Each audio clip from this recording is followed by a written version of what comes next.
Hi Samir, my laptop gets too hot, and most times, it just goes off, after working for a few minutes or hours. In that case, your laptop is overheating. I will tell you ways you can prevent and fix that.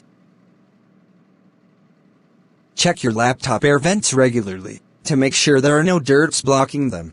Get an external USB fan or cooling pad. Always use them when you will be working on the laptop for too long or play games. Try limit your background running softwares. If there is no reason to hibernate or put the laptop to sleep, it's best to shut it down. Always use your laptop on hard and flat surface.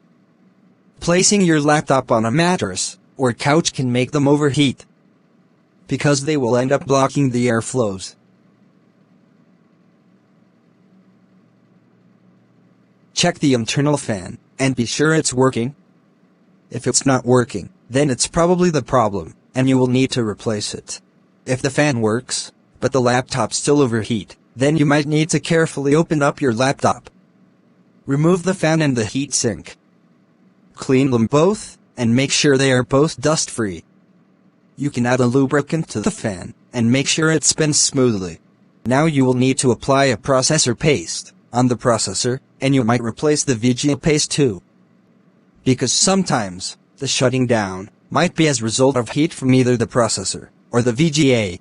Now carefully return every component as it was, and by now the laptop should work just fine.